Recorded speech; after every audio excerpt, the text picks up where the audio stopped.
सत साहिब सतगुरुदेव की जय। बंदी छोड़ कबीर साहिब जी की जय। बंदी छोड़ गरीबदास जी महाराज जी की जय। स्वामी राम देवानंद जी गुरु महाराज जी की जय हो।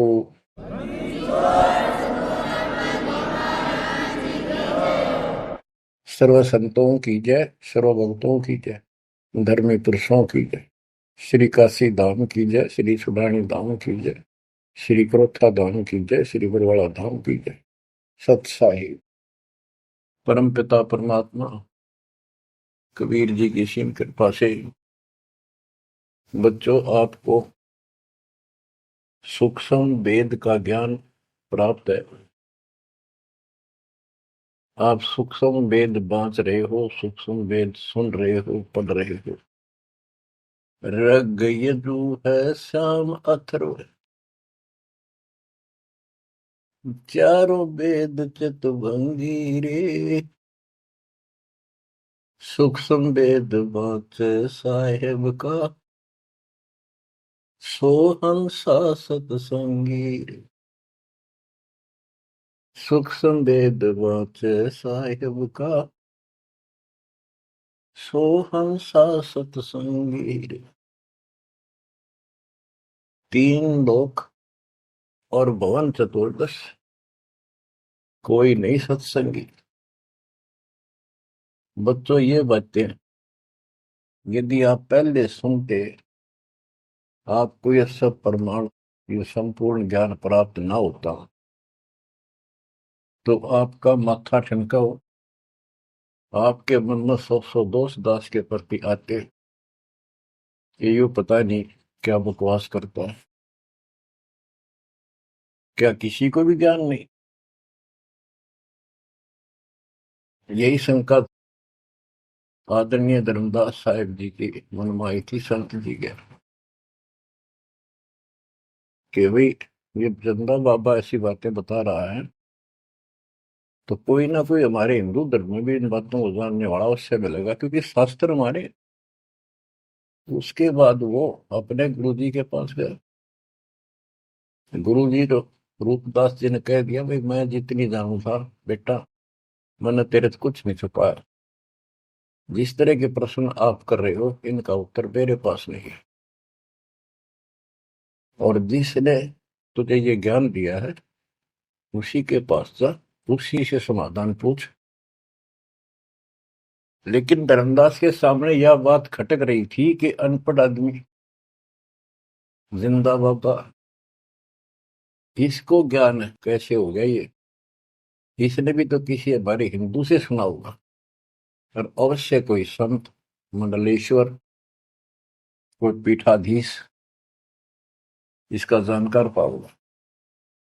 अब सब जगह जितने भी सुप्रसिद्ध या वैसे छोटे मोटे भी संत हिंदू धर्म के उस टाइम प्रवक्ता थे, सत्संग सुनाया करते थे, सबसे मिला और जाते ही 10-20 रुपए रख दे।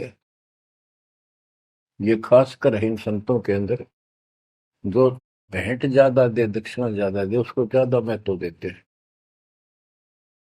इस बात की धर्मदास जी को भी खूब पता था कि ये तभी प्रसन्न होकर मुझे कुछ राह बताएंगे।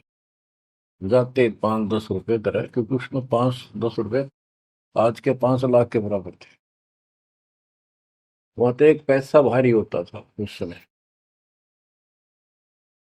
सबसे प्रसन्न कर लिए, किसी के पास इस तरह बात नहीं थी। श्री कृष्ण विष्णु भगवान है, सारी सृष्टि के रचनहार है, इनके कोई माता पिता नहीं, ये आपो आप है, स्वर्ग से ऊपर कोई स्थान नहीं। आखिर में हार के, थक के और कति बुरी तरह रोए कि अब के बनाए।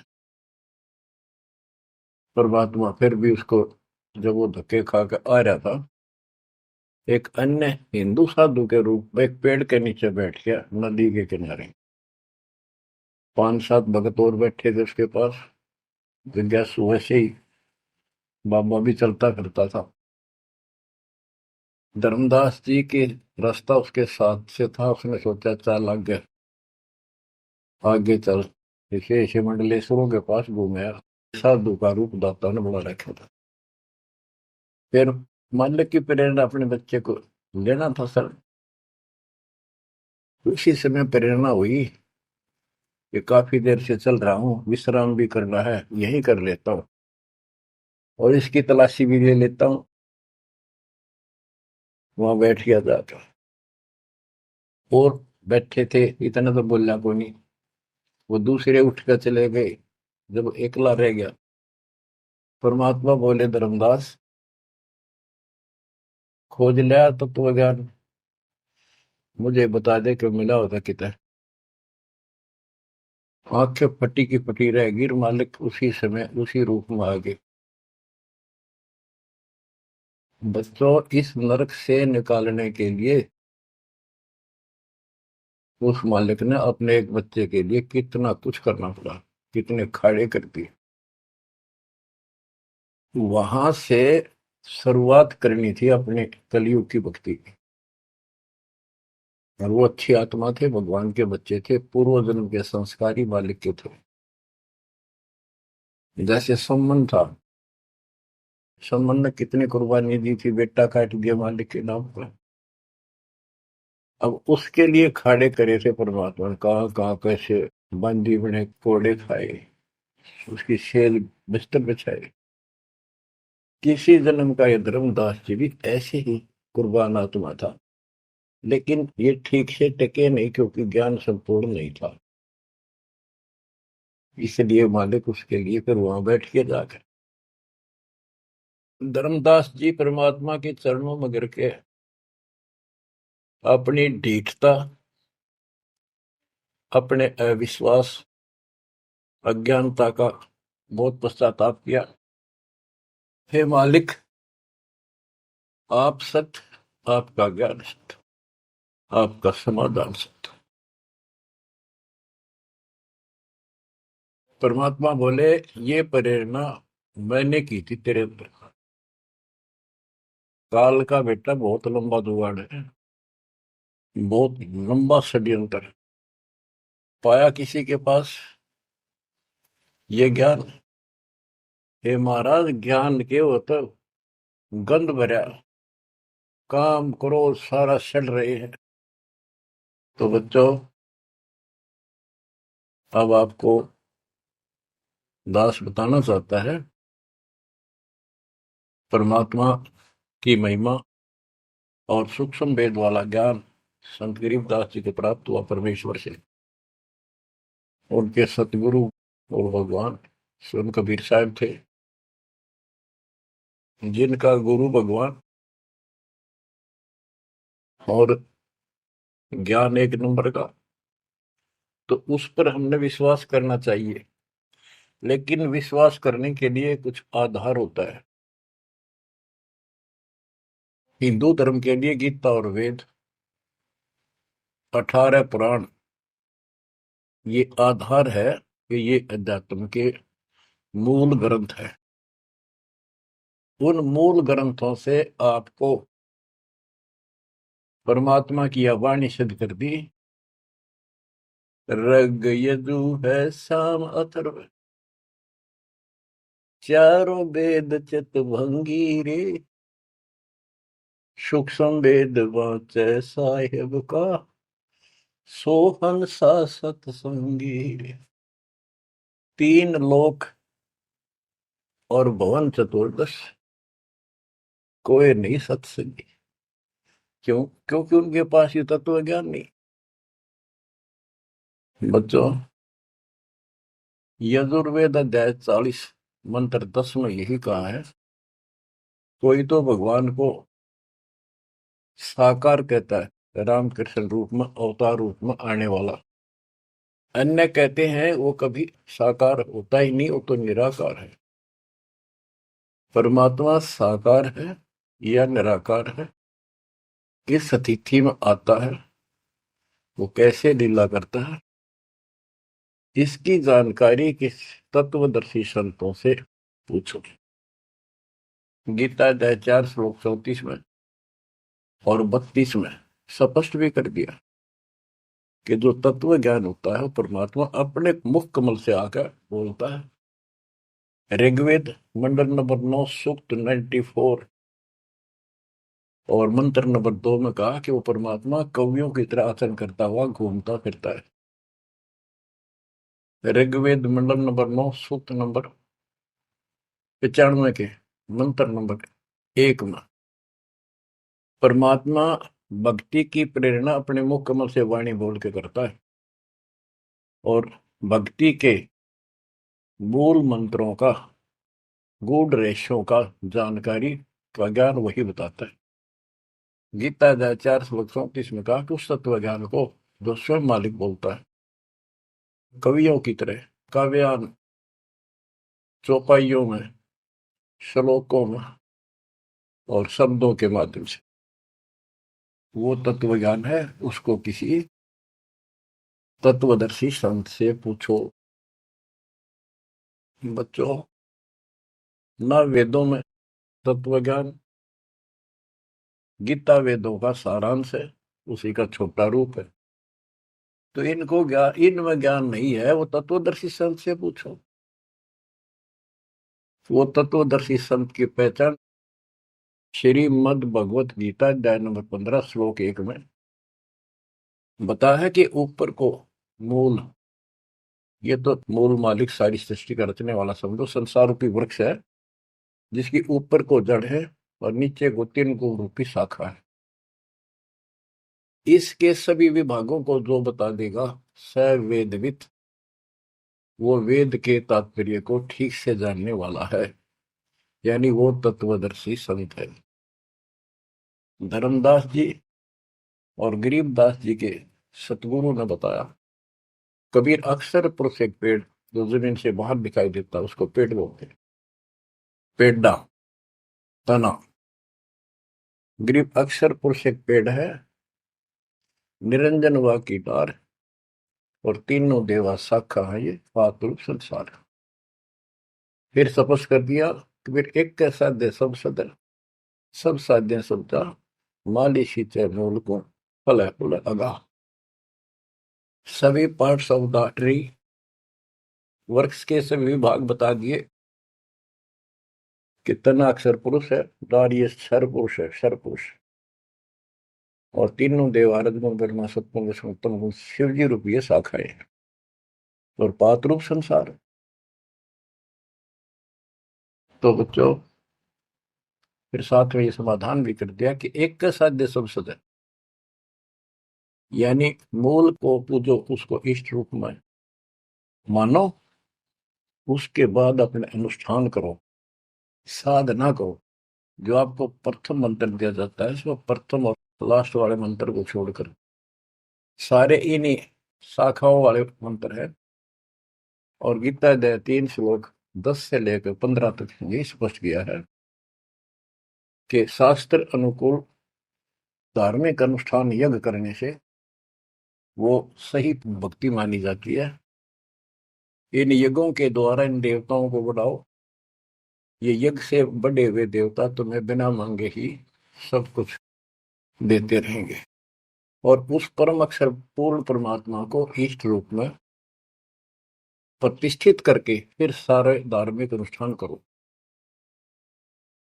कहते हैं सब प्राणियों की उत्पत्ति अन्न से होती है, अन्न वर्षा से होता है। वर्षा शास्त्र विहित, शास्त्र में प्रमाणित धर्म कर्म यज्ञ करने से होती है। और कर्म लगाए ब्रह्म ने, क्योंकि सबके लोक माए तक काम करके खाना पड़ा, सतलोक में कोई काम नहीं था, बैठा सब फ्री मिला था। जैसे आप सतलोक आश्रमों में जाते हो, आपको सारा बना बनाया मिल रहा है, हर खाओ और भक्ति करो, सत्संग सुनो और आ जाओ। फिर बताया है कि सभी प्राणियों की उत्पत्ति अन्न से होती है, अन्न वर्षा से होता है। वर्षा शास्त्र विहित, शास्त्रों के अनुसार किए गए अनुष्ठानों से होती है, यज्ञ से होती है। और यज्ञ शास्त्र अनुकूल कर्मों से होती है। कर्म लगाए ब्रह्म न, ब्रह्म की उत्पत्ति हुई अक्षर पुरुष से, और अक्षर पुरुष यानी अक्षर का अर्थ यहाँ पर अविनाशी है, और जहां पर प्रकरण होता है एक से अधिक, अक्षर का अर्थ ही अविनाशी होता है। लेकिन सरपुरुष अक्षर पुरुष, सरपुरुष ब्रह्म है, ये काल है 21 ब्रह्मांड का स्वामी, अक्षर पुरुष 7वें ब्रह्मांड का स्वामी। और फिर परम अक्षर ब्रह्म क्यों कहा, परम अक्षर पुरुष, कि वो सब का मालिक वो है। तो इस प्रकार आध्यात्मिक ज्ञान को समझना है, और उस परम अक्षर ब्रह्म को योगों में प्रतिष्ठित करके सारे अनुष्ठान करने चाहिए, तब सफलता हो। कबीर साहब ने बताया, कबीर एक कैसा दे सब सदे, सब साध्य समझा, माली सींचे मूल को फुलागा। पुण्यात्माओं, इससे सिद्ध हो गया कि किसी के पास भी वेदों से हटकर ज्ञान नहीं था, और वेदों में वो ज्ञान है ही नहीं जिसकी हमें जरूरत थी। इसलिए क्या रहा, अब इसके ऊपर चलेगा सत्संग शेष, संत गरीबदास जी की अमर वाणी, अथ कथनी बिना करनी का होगा। इसमें से कुछ वाणी सुनाएगा दास। जैसे आपको बताया गया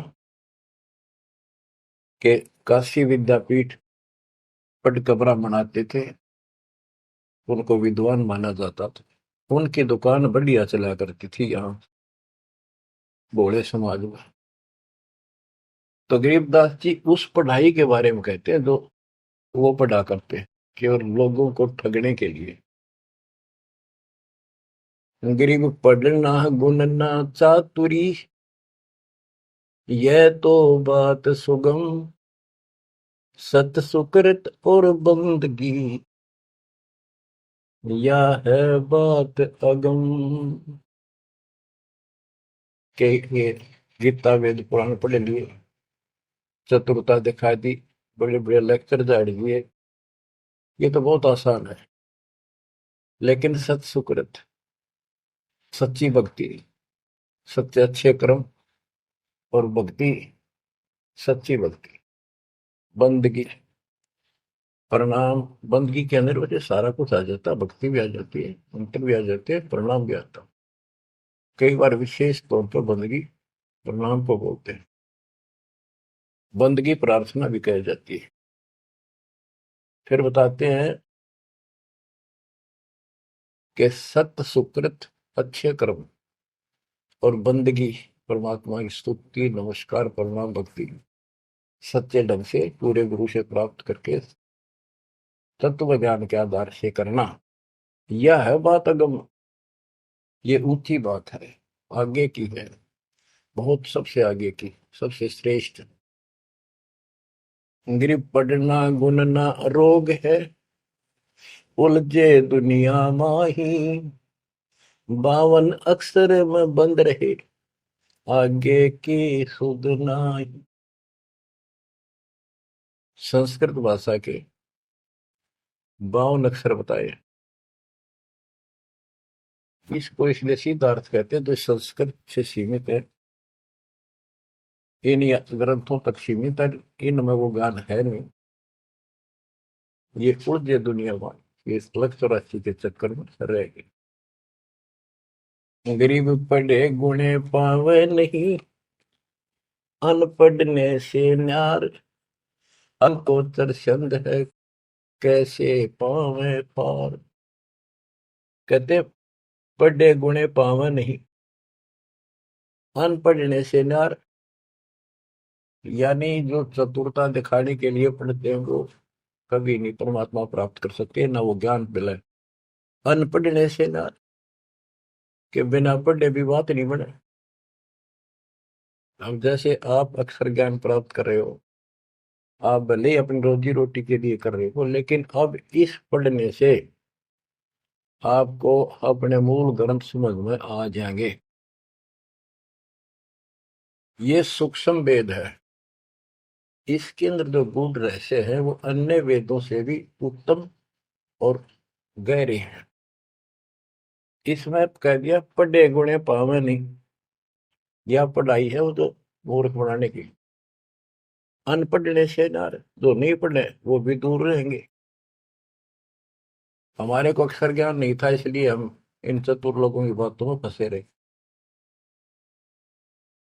गरीब वेद कथें चित चूक है, मन में मान मरोड़,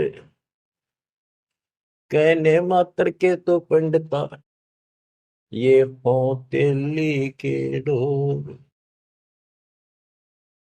कि इन वेदों के पढ़ने मात्र से कुछ भी हासिल नहीं होना, क्योंकि वो ज्ञान है ही नहीं जी।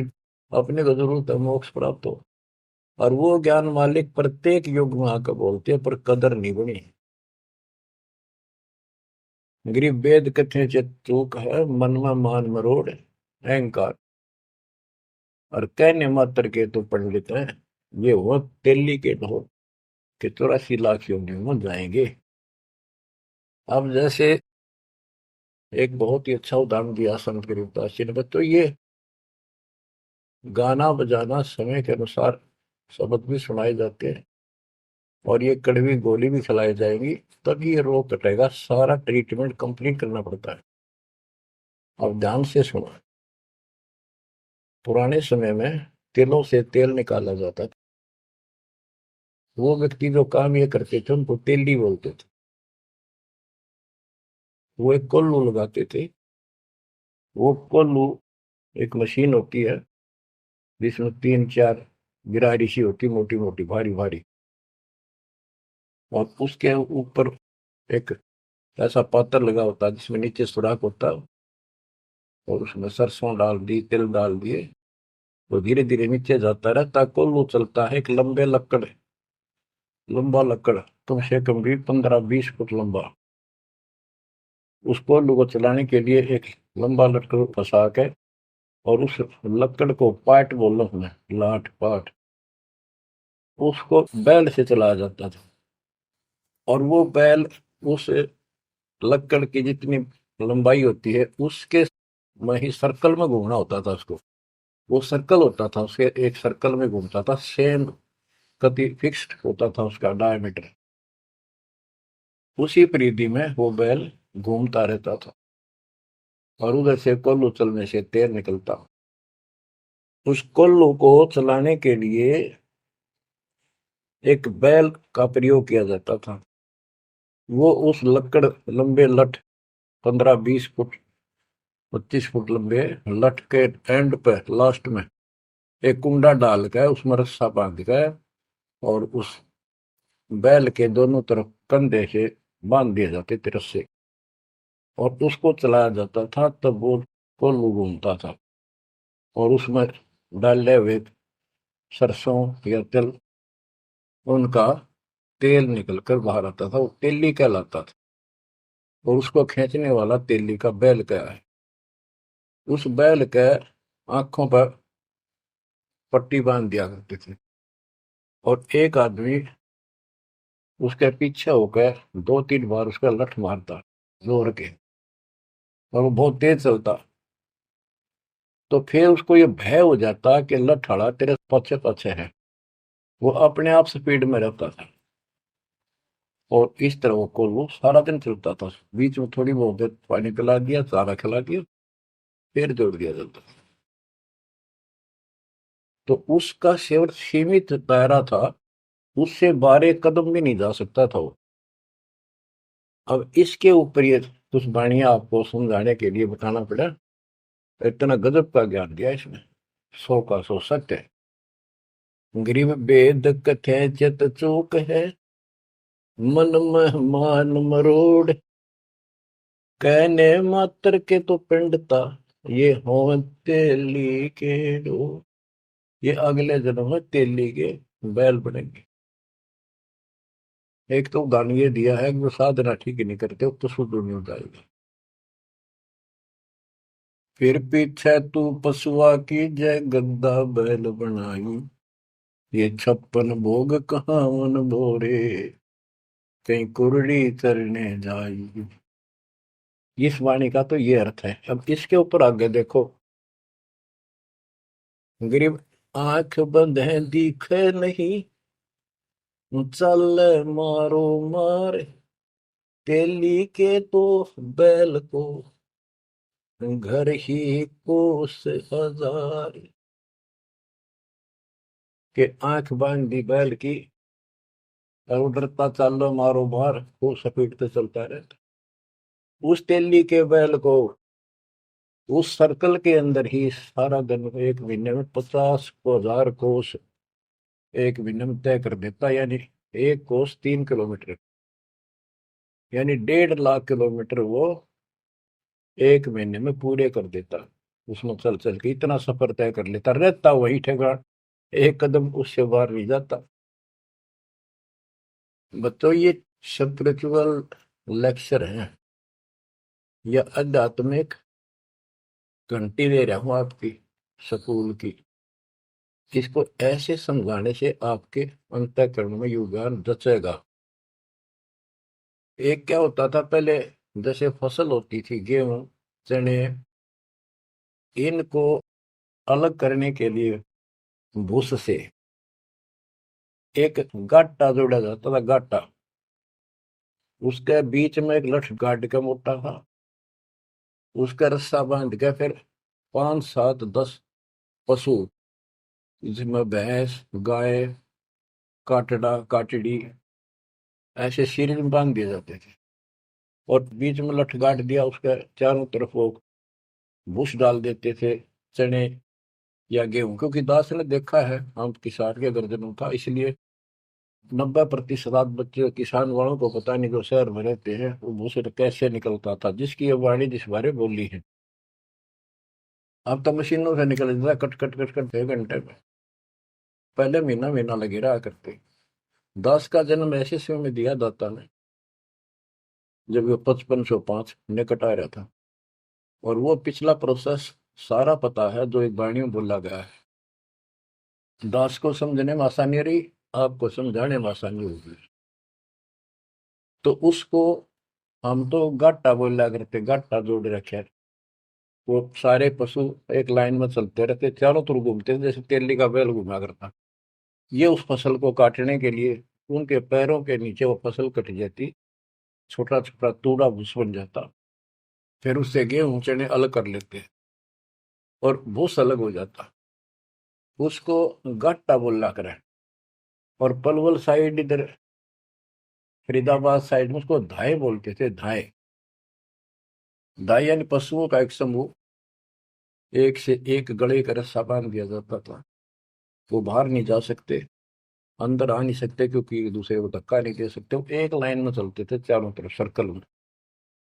अब इसको इन अज्ञानी गुरुओं के ऊपर सेट किया है दाता संत गरीबदास जी ने इस वाणी को। गरीब दाएं जुड़ी अज्ञान की, गह घाटा ठोरे, एक पेड़ चाले नहीं, काटे बड़ी बड़ी खोर। के जैसे वो पशुओं के द्वारा धाय जोड़ के घुमाई जाती है और वहीं घूम रहे होते, उससे अलग एक कदम नहीं जा सकते। तो जितने भी ये संत हैं, इन्होंने अपने अपने चेले बांध रखे, अपने अज्ञान वाले लटके। गुरु बन कर बैठ गया और उसको पशु बांध रखे, पशु पुत्र। वो इस जन्म मरण के चक्कर में यही गाटा गा रहे हैं, यही दाएं चल रही है उनकी। एक पेड़ चाले नहीं, और कड है बड़ी बड़ी खोर। खोर मैंने बड़े बड़े कदम रखे, तेजी से चलना, पाथे डंडे लागे होंगे। तो ये सारे जितने भी चेले हैं, उनके जितने गुरु हैं, उनके जितने शिष्य हैं, उनको तो धाए बताई, ये गाटा। और इस जन्म मरण के चक्कर को एक ये सर्कल बताया कि इसी में ये घूम रहे हैं, एक कदम इस तरह बाहर नहीं जा पाए। जाना सतलोक है। जैसे किसी ने सफर करना है तो कदम जितने रखेगा मंजिल की ओर होते हैं, ठीक रास्ते पर। और ये वहीं बांध रखे स्वार्थवश जिसने पशुओं को, वो तो उस सर्कल में घूम सके, उस तो बाहर जा ही नहीं सकता। गरीब दाएं जुड़ी अज्ञान की, गह घाटा ठोरी, एक पेड़ चाले नहीं, काटे बड़ी बड़ी खोर। गरीबदास जी ने कहा है, कोई है रे परले पार का, जो भेद कहे झनकार का। वारई गोरख वारई दत्त, यानी ये सब वार ध्रुव प्रहलाद अर्थ, वार ही सारे ब्रह्मा भी वार, ये भी वार, सारे ब्रह्मा विष्णु महेश यही पर, दुर्वासा वार, ये गह गाटा ठोर। ओए होए। गरीब चार वेद सट शास्त्र, पढ़े 18 पुराण, सतगुरु पूरा मिला नहीं, पंडित हो सी समान। ओह, कबीर साहब कहते हैं, गुरु बिन काहू न पाया ज्ञाना, जो तो था वो छड़े किसाना। गुरु बिन वेद पढ़े जो प्राणी, समझ अनुसार रहे ज्ञानी। बच्चों, एक तो होती है मान बढ़ाई, अहंकार, और एक सच्चाई जो होती है वह मान बढ़ाई नहीं कहलाती। जैसे दास कह रहा है, और जब आपको भी समझ आ गई है, स्पष्ट हो गया, आपको पता लग गया है कि गुरु बिन वेद पढ़े जो प्राणी, समझे ना सार रहे अज्ञात। वेद पढ़े पर वेद न जाने, ये वाचे पुराण 18, और पत्थर की पूजा करे। भूल गए सिर दिलारा, सर आदि निकलवा पत्थर पूजवा। क्या इन्हें वेद पढ़े, क्या इनको गुरु मिला?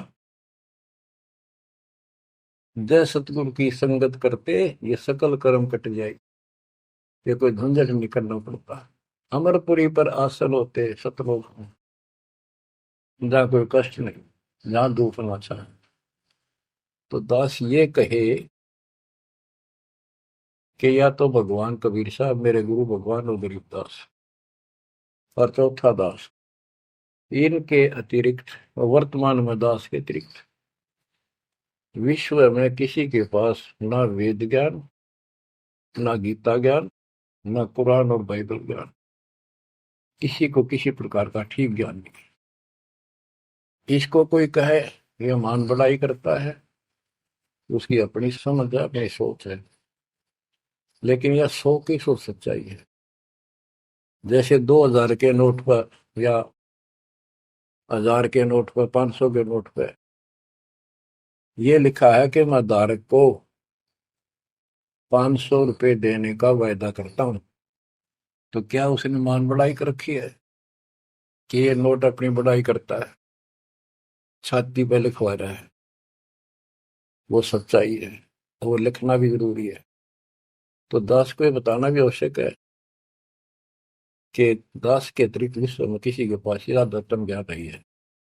ना वेद ज्ञान ठीक है, ना गीता ज्ञान ठीक है, ना पुराणों को जानते, ना पुराण वाले कुरान को ठीक से समझते, नहीं बाइबल वाले बाइबल को ठीक से। गरीब चार वेद सट शास्त्र, पढ़े 18 पुराण, सतगुरु पूरा मिला नहीं, पंडित हो शीशवान। गरीब चार वेद सट शास्त्र, पढ़े 18 बोध, खसम बांझ के होते है, पर बेटा नाही गोद। एक अजब गजब उदाहरण दिया है कि इन 4 वेद और 18 पुराणों को पढ़ने से तो ऐसी दशा है, ये दिखे पंडित गुरु शिष्य दोनों हैं, गुरु भी हैं, उनके शिष्यों की कमी नहीं, लेकिन बांझ स्त्री का संतान नहीं होती, उसका पति भी होता है। इसी प्रकार इनके गुरु भी है, ये शिष्य भी है, इनमें भक्ति रूपी लाल बनेगा नहीं। बच्चों, एक एक बात टके का ही नहीं सकता, लाख टके की है, अरब टके की। गरीब बावे 100 करोड़ गीता पढ़ो, 100 करोड़ भागवत, बिना सतनाम व्यर्थ है, बचे काल न मौत। गरीब घर अग्नि में डाल कर पंडित कर है होम, सुर वासना जात है क्या करत है होम।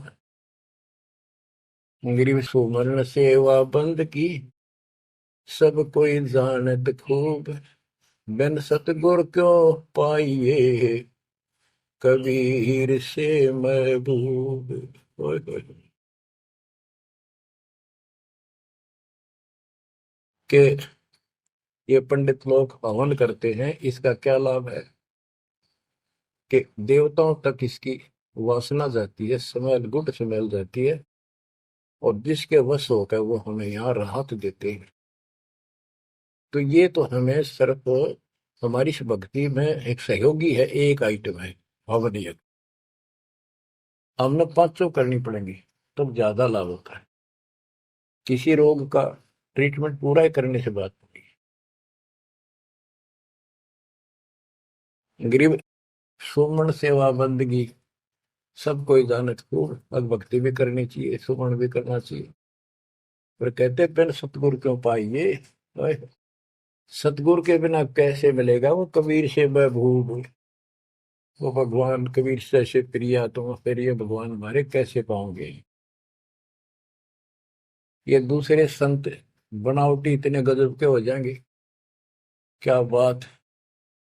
सिर पे उस्तरा करा लिया, माथे पर 3 तिलक, माला 4-5 डाल ली, लाल भगवा वस्त्र धारण कर लिए, और बैठ जाते हैं कतिया करके। गरीबदास जी कहते हैं, गरीब कोरा कलश कुम्हार का, ऊपर चित्र अनूप, वस्तु नीति समझ है जैसे जलवन को।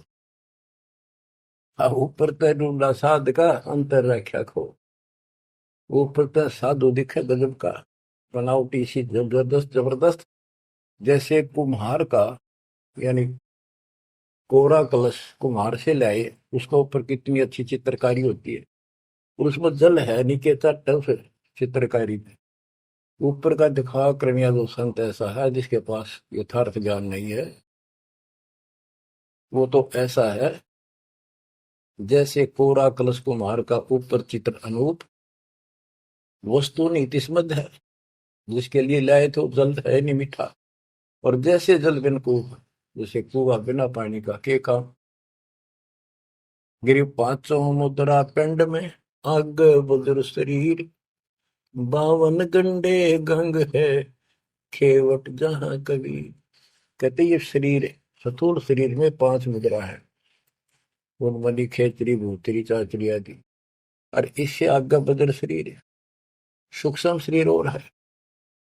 कहते उससे पार करने के लिए सतगुरु कबीर साहब का सच्चा गुरु मिलेगा जो बात बनेगी। गरीब नाम सार है निर्मला, सार नाम ये निर्मल है, पाक नूर निर्वाण, दास गरीब कबीर को भक्ति दी है दान। बच्चों, ये अमृत वचन है, बहुत गूढ़ और गहरे है, और आपके लिए जैसे गीता उंगलियां पर उठवा दी, वेदों का सार निकाल के आपके समझ रख दिया। छोटे छोटे बच्चे समझ रहे इस बात को, जो तीसरी चौथी कक्षा में पढ़ रहे, और जो इन काशी विद्यापीठ में पढ़ने वालों के आज तक समझ नहीं आई। तो who is Guru, who is सतगुरु, और हु इज गॉड, ये आप अच्छी तरह समझ चुके हो बच्चों। परमात्मा आपको इतना दृढ़ कर दे, जैसे सम्मन की और सेऊ थे, आप इतने दृढ़ हो जाओ, गरीब महिमा की जय संत की, तन मन धन सब दे, सिर मांगे टाला नहीं, मोर ध्वज लग ले। यानी ऐसी परिस्थिति परमात्मा के प्रति, किसी परिस्थिति ऐसी आ जाती है तो मालिक से दूर नहीं हो, कितनी ही कठिन परिस्थितियों से गुजरना पड़े। आज हम थोड़े से कष्ट को देखकर भगवान से दूर हो गए, फिर अगले जन्म में क्या होगा फिर पीछे तू पशुआ की जय, गद्दा बैल बनाई। ये 56 भोग कहाँ मन भोरे, कहीं कुरड़ी चरने जाई। आज कोई ना कोई बहाना काल कर देगा सत्संग से उठने का, आलस कर देगा, कोई काम अड़ा देगा, या वैसे आत्मा किसी पाप के कारण रोगी हो जाती है तो अरुचि बन जाती है सत्संग सुनने में या सुमरण करने में।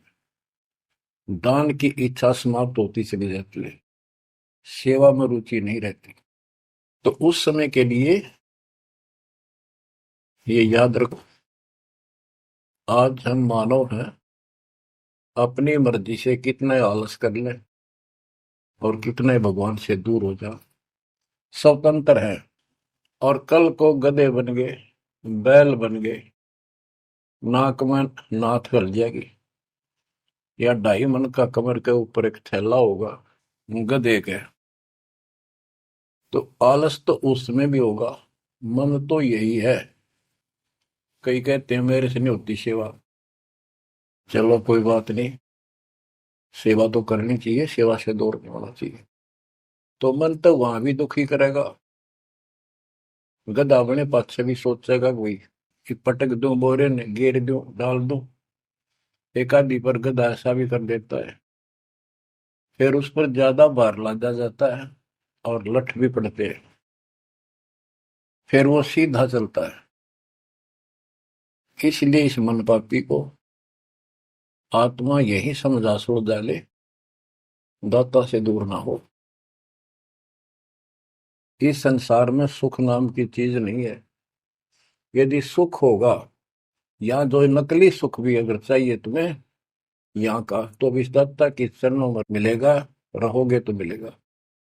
इससे दूर होकर कुछ दिन जो ये समय आप भक्ति कर चुके हो, सच्ची मर्यादा में रहकर, वो आपकी बैटरी सी चार्ज होगी जैसे इन्वर्टर की हो जाती है, और फिर चार्जर हट गया, वो बैटरी फिर भी काम करती रहेगी और ऐसा लगेगा कि बिल्कुल सब कुछ ठीक ठाक है, कोई फर्क नहीं पड़ा, चार्जर भी हटा दिया। जब तक वो संग्रह शक्ति है, एनर्जी है बैटरी में, वो काम पूरा करेगी। जब वो एनर्जी खत्म हो जाएगी, आगे संग्रह हो नहीं रही, तो एकदम ही वो सब सुविधा बंद हो जाएगी। पंखा भी बंद, बल्ब भी बंद, और भी कार्य कर रहे होंगे, कंप्यूटर भी बंद, फिर बहुत देर हो चुकी होगी। इसलिए इन सब बातों को ध्यान रखो, याद रखो। मुश्किल से दाव लगा 7.5 अरब आबादी में से आप ये थोड़ी सी आत्मा परमात्मा की शरण प्राप्त कर पाए हो। तो बच्चों, परमात्मा आपको मोक्ष दे, अपने चरणों में रखे, आपकी तरफ बढ़े, कुर्बान हो जाओ। सत्संग सुना करो ढंग से, देख परमात्मा ने कहां से कृपा कर रखी है। आँख खोल लो ना, जो फूक निकली, और कोई नहीं पूछेगा, धक्के खाते करो तेरा कुत्ते को देखो। परमात्मा साथ इसलिए होगा कि हमारे और कामों में विशद करेगा। इसलिए मालिक पर ज्यादा ध्यान दो, काम करो, काम न को मना करें, उस काम में बरकत भी आप मिलेंगे। दाता आपको मोक्ष दे, सदा सुखी रखे। सत्साई।